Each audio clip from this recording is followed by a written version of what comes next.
Hey everyone, it's Jen. Chris. And welcome to Amateur Kitchen, where we bring you into our kitchen and show you that you don't need to be a professional chef to cook or think like one. And today, this is our second part of our beer making process. We're going to take you through the first fermentation of it, and then we did a second fermentation, right? Yes, which is really important, especially for all you home brew masters, because it increases the clarity of the beer, and it also increases the flavor, and it gives you the end product you really want. That's right. It's something we highly encourage. Right. And then we also did the bottling process, so take a look at this video of the second part of how to make perfect beer.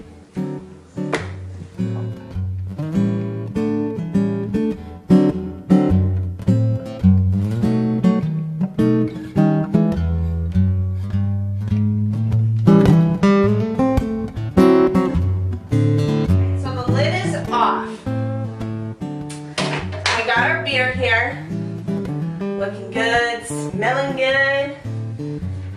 And we have our hydrometer that I have sanitized, sterilized.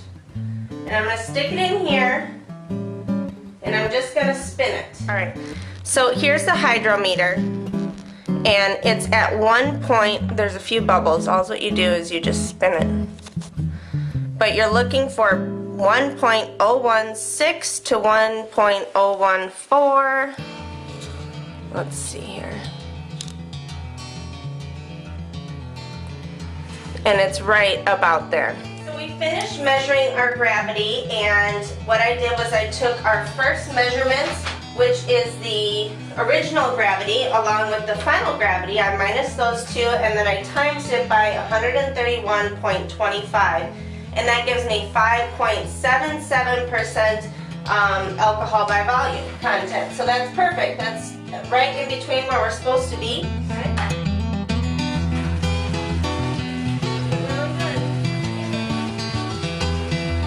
Show you guys real quick. Here, if I can show you. There is a lot of crud down at the bottom. And so let's try not to get that in there. Okay? So I'm just going to leave that little bit in there so I don't get that in. So right now we're doing the secondary fermentation, and this is actually recommended to do the 2 stages.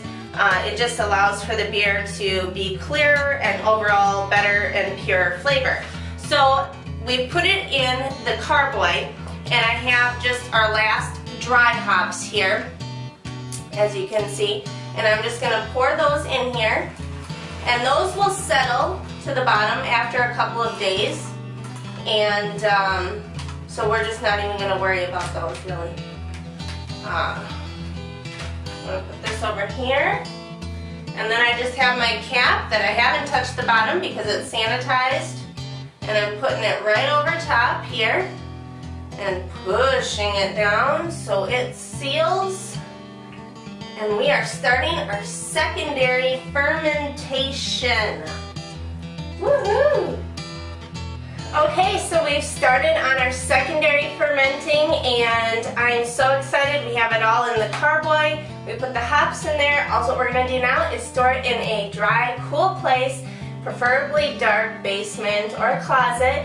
And then we're just going to wait for a couple of weeks, and it's bottling time. So let me tell you what, it smells absolutely amazing, and I hope all this hard work is paying off. So we'll see. Alright, so today is bottling day. Oh my gosh, I can't believe it's finally here. I know, it's taking forever. 3 weeks. We have our priming sugar that we have dissolved in 2 cups of water, and we boiled that for about 5 minutes.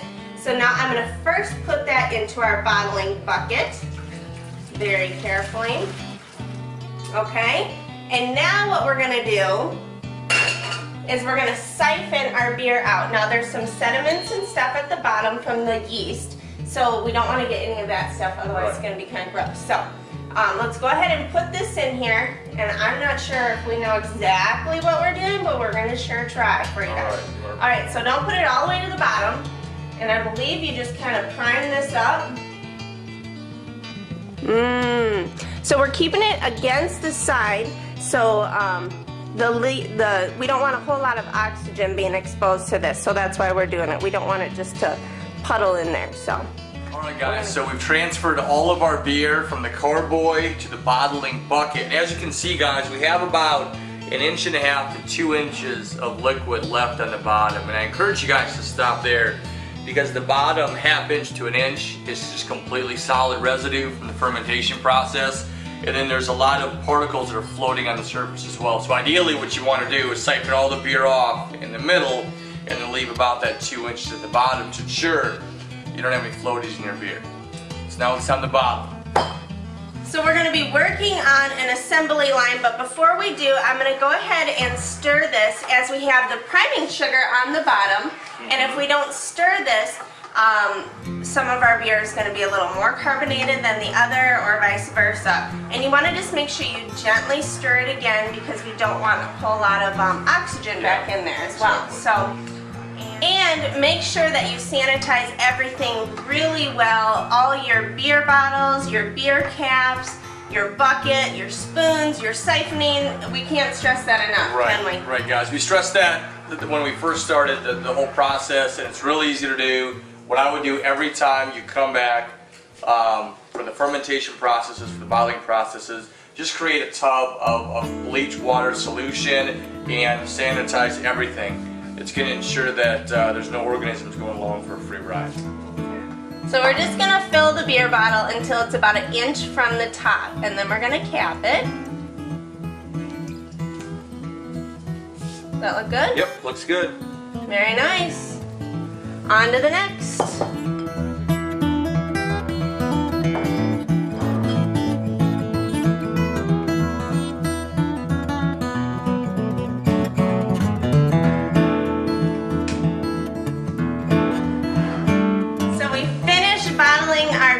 Now we're going to stick it back in the containers. We're going to put it downstairs for another 2 weeks so it starts carbonating, and it might take a little bit longer than 2 weeks or a little bit less, so give or take, and that's it. That's it. The next time we see you, we will be tasting our beer, our homemade beer. That's right. Enjoying the fruits of our labor. So that's right. Here we go.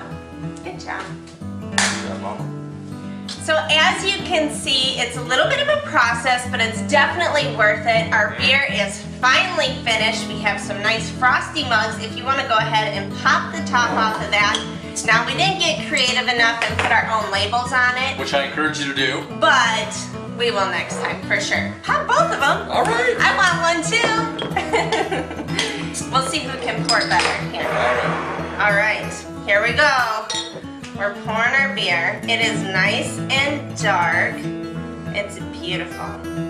And once you open it, you can just smell like the house smelled like when we were making it, right? Yeah. It smells so good. As I'm pouring, I can see there are no floaties. Yes, that was one of our bigger concerns. So. Well carbonated. The color is exactly what we were looking for. Now let's see if the taste is there. That's right. Ready? Cheers.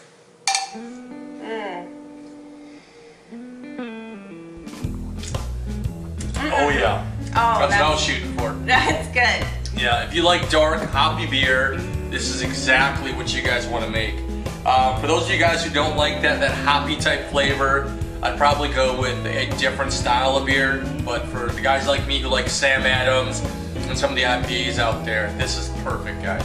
Yeah, I mean, I'm not a big hoppy type beer drinker, but I have learned to appreciate beer, this type of beer, a little bit more. So even when I go in and I smell it, like you can just, those hops just come right out. So exactly.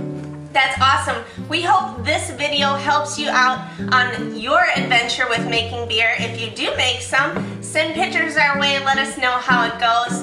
Thanks again, Chris. I couldn't have done it without you. Thanks for having me. Really. Remember, head to our website, amateurkitchen.tv, to find all of our recipes and videos. Make sure you go to facebook.com/amateurkitchen. And what do they need to do? Check that like button. I hear about it all the time. That's right.